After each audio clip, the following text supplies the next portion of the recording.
This is TechZG news with the big news today coming from Realme and the upcoming Realme X2 Pro. That's what it will be called in China. Outside of China, it may be called a different name, but it will be a very similar phone. Actually, we found out today that Realme will be launching this both in China and in Europe at the same time, which is quite an unusual step because Realme are not very well known in Europe, but it seems like they want to launch that phone there too. And we got some information about the camera setup from the European Realme website. The Realme X2 Pro is coming with a Snapdragon 855 Plus, the most powerful chipset you can get for Android right now. And it will be carrying a quad camera on the back, much like the Realme X2. But the actual setup, from what we can see, is very different. You still get a quad camera setup. The main 64 megapixel sensor is the same. The field of view on the ultra wide camera does change a little bit from 119 degrees to 115 degrees. It will not make a big difference whatsoever, but I assume the actual setup is different because the X2 Pro maybe has a slightly better setup on that ultra wide camera. Then the macro lens, which we get on a lot of the Realme quad camera setups, and we also get on the Realme X2, that has actually gone completely, and Realme are apparently putting a normal 2x zoom camera on that one. That will also enable up to 20 times hybrid zoom for the phone for photo. In my opinion, a really good move on that one because the macro lens actually is not very useful considering that the ultra wide lens on the phone can also take macro shots. So having macro shots from the ultra wide, you just don't need a macro lens. Having a 2x zoom that's capable of up to 20 times hybrid zoom is a good thing. Having the Snapdragon 855 Plus on there is good too, which means we have enough processing power to be able to take images at that sort of zoom without too much noise. Then the fourth camera in the setup is actually just a depth sensor. Realme call this the portrait lens.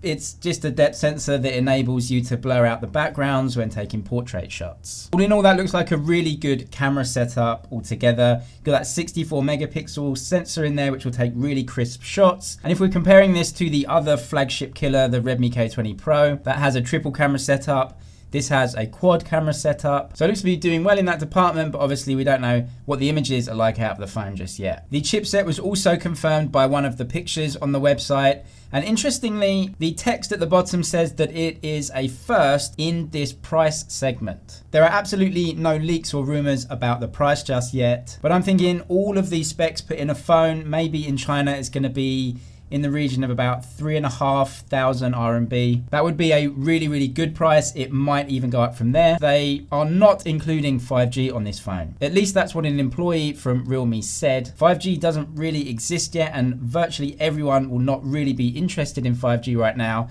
So offering us a phone with all these specs without 5G will keep the price down, and I hope we are seeing the birth of a real flagship killer from Realme. We found out today that the really very simple workaround that people were using to get Google apps onto the phone has just now been completely closed off. There was an app called lzplay.net, and all you had to do was go on, download the app, and everything would be sorted.